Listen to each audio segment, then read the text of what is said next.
What is up, Ravens flock? Huge shout out for your support for the 410 Sports Talk. James and Glenn are the best in the business. They're killing it right now. They love talking Raven talk. Make sure you go subscribe to their channel. Let's go Ravens. Big trust. Hey guys, welcome into another episode of 410 Sports Talk. I'm James Haskell, along with my co-host Glenn Martin, and we're excited to dig into a new signing of the Baltimore Ravens, talk about the new player, the why and the how, and what it means for our team now and in the future, and we'll talk about who that player is. But before we do, go ahead and give us a subscribe, give us a like, find us, of course, on YouTube as always, find us on Newsbreak, wherever you listen to your podcasts, and check out our Patreon, all those great things. To support the channel. We appreciate all of it. Even our swag, Nick Solano from Baltimore South, rocking the swag. We loved it. Make sure you check that out as well. That'll be in the description. But with all that said, Glenn, the Ravens signed an offensive tackle today. And if I'm not mistaken, he's made a Pro Bowl or two. He's a first round draft pick back in the day.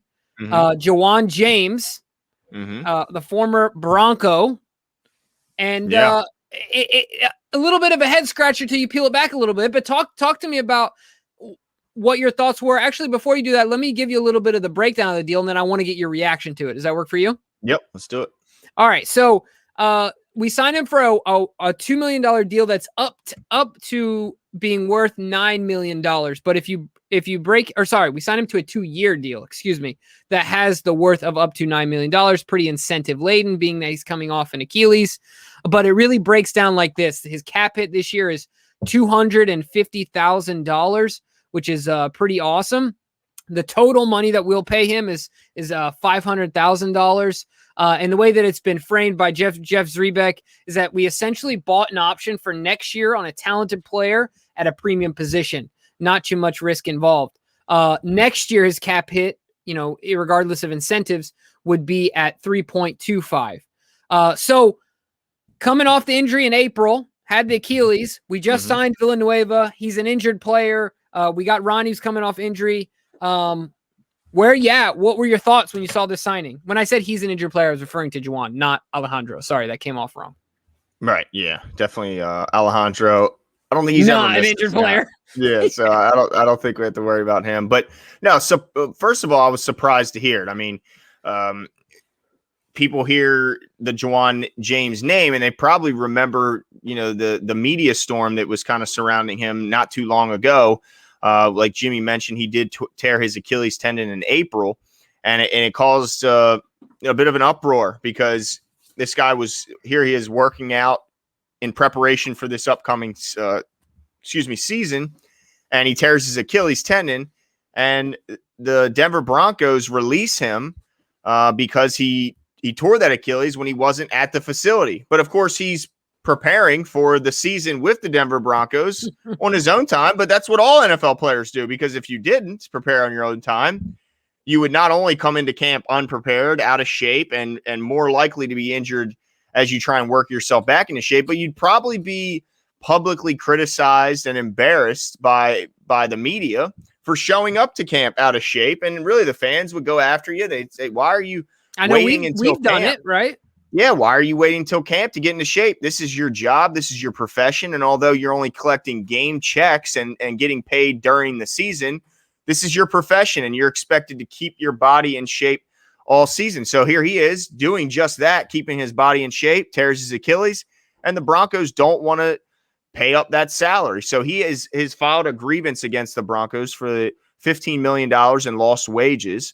But he didn't want to wait and see how that goes and see if he's going to be collecting that money. He decides to continue and push forward, and he signs with the Ravens. Now, he's just 29 years old, so he's still relatively young. He spent the first 5 seasons of his career with the Dolphins, but he's had a ton of injuries lately. I mean, he signed with the Broncos and has battled through a bunch of them. And he only played in 3 games over the last 2 years.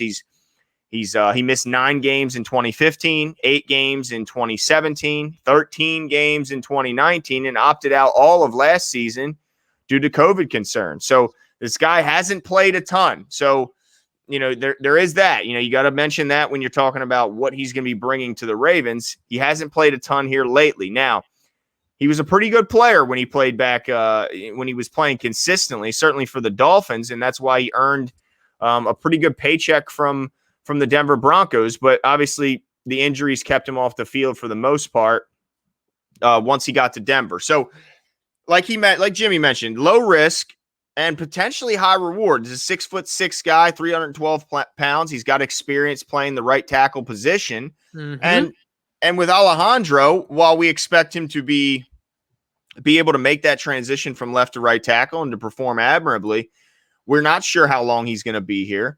And Jimmy, if you could pull up Alejandro, is Alejandro guaranteed next season? I know his contract was a 2-year deal, but if I remember correctly, it was only, I think, $8 million guaranteed. So, and when you get that, jump right in there. But yeah, I'm not so sure they know who's going to be playing right tackle for him next year. So they might be. I mean, obviously, Ja'Wuan's not going to make it back this year after just tearing his Achilles in April. So this isn't a move that's going to help the Ravens this season. This is obviously looking forward. So if Alejandro isn't here next year, or if Ronnie Stanley has another issue with injuries that he's had over recent years, this just gives them flexibility. It gives them more options at the tackle position because, I mean, just look at every draft. And if you look at the draft needs of every team, it's going to say tackle. It's going to say offensive tackle because every team is offensive tackle needy, and the Ravens are no exception to that. So, do you have anything?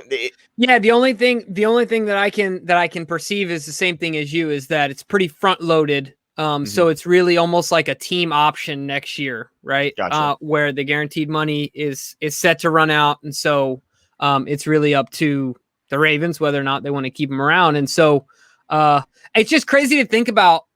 I mean, Eric DaCosta is always scheming, right?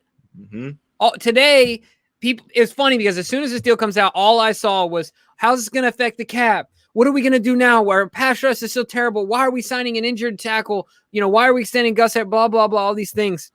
Today, we are $884,000 richer, if you will, or we've created $884,000 in cap space because of the extension of Gus Edwards and even with the signing of Ja'Wuan James.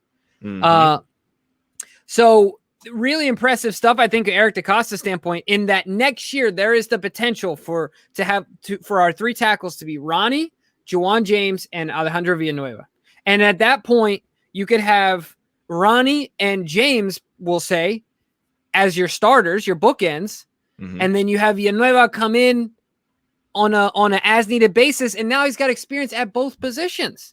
And that'll extend the career of Alejandro, which I'm sure he would not be happy. I mean, wouldn't be upset to know that his career could be extended by lessening some of those snaps, but while remaining valuable in the fact that he can be now a swing tackle for any team, not just the Ravens, but now he has experience at both left and right. If he continues to play well this season, man, he could really extend his career, become even more valuable than he already is, because like we mentioned earlier, tackles are, you can't find a bunch of them. So if you can, especially if you can play and show, I mean, you could play both sides and you could do it effectively and at a Pro Bowl level, then you're extremely valuable. And I'm just looking at some clips of Ja'Wuan back in his Miami days playing right tackle. And let me tell you something, this guy can move, very fleet of foot for his size. You're talking about a guy who's 6'6", 320 pounds, and can run, can absolutely run, can get to that second and third level. And look, we like to move our tackles here in Baltimore, like to get guys that can move out and get to that next level to help this run game. Well, he can do just that. I mean, I'm watching this guy move and take on linebackers, take on DBs. Very impressive. So if he's healthy, he can be a stud at right tackle for us at a very reasonable salary, especially when you consider that the Broncos might end up having to pay him $15 million to play against them. So, it's just a smart move by Eric DaCosta, a really forward-thinking move. I mean, I'm sure there wasn't a ton of teams that were thinking this far ahead and thinking, let's go sign a guy who just tore his Achilles tendon in April, because he's obviously not going to help us this year. So I think it's just an awesome move. It just continues to show that they're multiple years ahead. And they're constantly keeping their eye forward, and that's the job of front office. You can't just go and look at every year as a year-to-year basis. You got to be thinking 2-3 years ahead of time, and this move really shows they're doing that. Yeah, absolutely. And then on top of that, of course, there's always the slight possibility, because you think about late in the season, we get into November, December, and January, there's always the slight possibility that he comes back and he's able to help in some, form or fashion. Well, like you said, we're not expecting that. When you get, 7, 8, 9 months out, it's not really about mobility anymore. It's you're recovered. It's just about, are you effective in your explosion and things like that? And so certainly it's going to be interesting to see it. Absolutely. I agree with you in that next year, there's a lot of opportunity, and who knows, this could be one of those players that comes in late in the season, as you're trying to make a run and has a profound impact, even if it is in a spot. Right. Yeah. So yeah, I think it's a great deal. I'm excited about it. I am really interested to see what your guys' reactions are as well, because like I said, don't be fooled in that the Ravens are dedicating all this money to him, or we don't have money to make moves. Right now, we still have the funds to go get a Justin Houston if we want to, depending on what he's looking to get as far as the deal goes. But we still have money. And like I said at the beginning, we have $884,000 more based on the Gus extension than we did at the start of today to go out and pursue players while acquiring Ja'Wuan James and extending Gus Edwards. Impressive stuff by the Ravens front office. Yeah, no doubt. And I'm looking at some PFF grades, Jimbo, and solid player. I mean, you got to go back a little bit because we mentioned the opt out last year and the injuries he battled in the years prior. But man, I mean, if you look at his years in Miami, solid player. I mean, above average at both pass and run blocking, and quite a bit above average as a run blocker, especially if you look at his 2016 season where he played a ton of snaps. Really impressive. So yeah, let us know what you guys think. Are you guys excited? Does this move do anything for you, or are you just kind of still a little salty over the Julio not coming to Baltimore? Let us know what you guys think, and we'll talk to you soon.